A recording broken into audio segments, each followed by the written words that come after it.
Hi everyone, it's Diana. Welcome back to my channel, and today I wanted to do a video, more of just a quick short video that is more of a tip for those of you who are going back to school, or if you're going into graduate school or into a professional school, whatever it might be, or if you're just into researching. I think this tip could save you a lot of time, and you may modify it, and that's perfectly okay.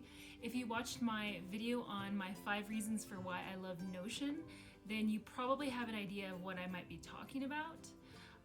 But basically, I wanted to share a tip that I did not find out about until I was in my doctorate, and it really makes me upset that no one told me that this was maybe just a thing you could do. And I'm also mad at myself because I should have done this earlier. I should have just had the common sense. But just in case those of you who are watching don't know about this tip, I am very happy to share a technique that I use, a strategy that I used that helped me during my doctorate program. Basically, what it's called is, it's called a note-taking matrix. And so some people might use another name for it, so you might have seen this from someone else, but I highly suggest getting into the rhythm or the routine of using this strategy, maybe as early as high school, depending on how tough your high school is, maybe with their writing techniques and stuff. But college for sure, no matter what type of college you're going to, this could be really helpful. So I'm going to be recording my screen so you can sort of see what I'm doing while I'm talking about it. But basically, the way that I would suggest using this type of strategy would be if you are in a class that has a lot of writing and you want to keep all of your sources really organized, because a lot of times with high school classes or with college classes, at the end of the term or the end of the semester, your instructor, your professor, will ask you to write a paper about to kind of gather all of the sources that you all talked about during the semester, and then you're going to do it in your final paper. You're going to just combine all of it. And so to make your lives easier, and so that you don't have to run back and go and browse through all your highlights or all your notes that you rewrote or anything like that, this is one way to just make it a little easier. It could work on a class basis, so you could organize this by class, or you can also organize it by topic. So especially if you're planning on going to graduate school, or if you're planning to get your doctorate. And I do have a video coming out soon. I'm going to do a difference between graduate school and professional school, because I didn't know these things either. And so if you don't know the difference between those two things, it's okay. I'll give you a general idea. I'll give you a general overview of what graduate school is compared to professional school.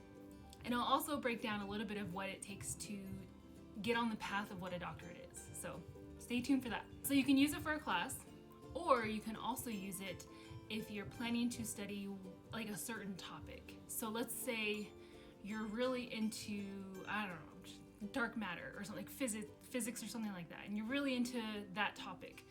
And so you're starting to read all these articles, you're starting to read all these books or peer-reviewed journals about this topic, and you have certain ones that you really like and you have thoughts about them. So what you want to do is you want to start to create your own note-taking matrix, your personal note-taking matrix about this topic. And so what I'm going to do now is I'm going to show you what it will look like. I think this one that I'm going to show you is actually one I did for a specific class. And so I'm going to go ahead, and you should be able to see what I'm seeing now. And this is just my Word platform. And this is a general, very basic outline of what a note-taking matrix looks like. This was for a class I took for my doctorate. And so basically, this strategy involves having your reference, having your type of reference or your type of your source, the main idea that you were pulling from it. So perhaps these are some of the like you're kind of summarizing it, but you're summarizing it from your perspective. So based on what you read from the article, what did you pull from it? And then at the very end, you have reflections. So in this section, I often put my favorite quotes, and I would put the page number that it was on as well, which is a lifesaver. But I also put my own thoughts. So like if I had a thought about what I was reading, or if I had a reaction like, maybe I should research this a little bit more, or ooh, what did that mean? Or like anything, any kind of reaction I'm having that you might have written into the margins of your book or your article, that's sort of like your reflections space. And so I'm gonna just scroll down, and you can see I put all of my sources or my references, my citations. There's 3 words for that: sources, references, citations. So sorry if I confuse you, but I have it in APA formatted style because that was what was required for my program. Here I put that it was a research report. Yours could be an article, it could be a book, it could be a blog, whatever it might be.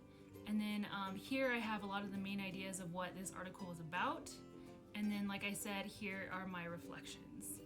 And so this is something that actually, the way that I ended up finding out about it is one of my professors required that we make this, and we turned it in at the end of the semester, which was actually pretty smart because then it like really keeps you accountable for like reading all of your required readings for the class. And so I just really wanted to share very quickly this strategy that I used in my doctorate, and it made my life so much easier when I wanted to quote something, when I wanted to make sure I include all of my sources for a class. Say at the end of the semester, I was writing like my final paper. This really, really came in handy. And I put mine in Word. You might want to put yours in Excel. That's totally up to you. But I think, keeping these things organized is really what's important, and keeping your thoughts, and then you can go back and you can look at all the things you read and all the notes you took.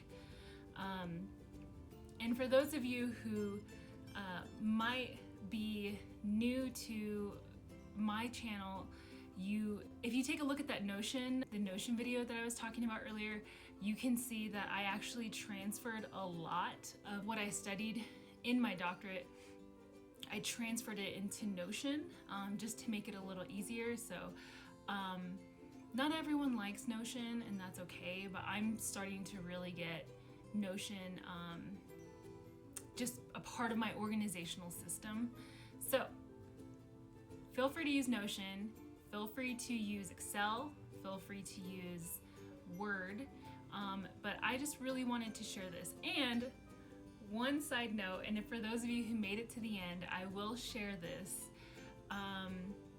There's one thing that you can consider. I'm not saying that you have to, or I'm not encouraging it, but it could also be really helpful. Is something that I didn't really think about was maybe if you put this into a Google Drive, you and a partner could share a note-taking matrix, and you can work together kind of like your own mini study group. Like you divide some of the readings, and then you come together and you talk about it, and then you can have your note-taking matrix combined. Just to make our lives easier. I mean, I don't want to say that that's like a cheat, because maybe it is, but I mean, you really have to take advantage of your own learning. Don't try and find this as a shortcut or anything like that. You still want to hold yourself accountable to internalizing the content of the course.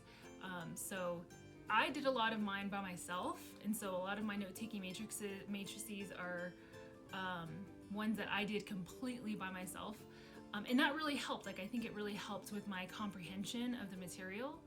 But there are options. If you're okay with it, you can decide that you maybe partner with like one of the. If you get too saturated and you get too many people, like 5-6 people involved, you're not really learning anything. And so try not to do that, and make sure you're at least skimming some of the other materials or adding your own thoughts and reflections in the reflections piece. So that's all I wanted to say for this video.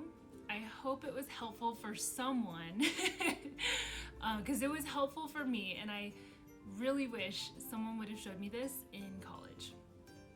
Anyway, that's all I have. I hope you're all doing well, staying safe, and I will be back with another video about graduate school versus professional school. Make sure you comment down below, like this video, share with a friend if you found it to be helpful, and I will see you all in the next video. Bye.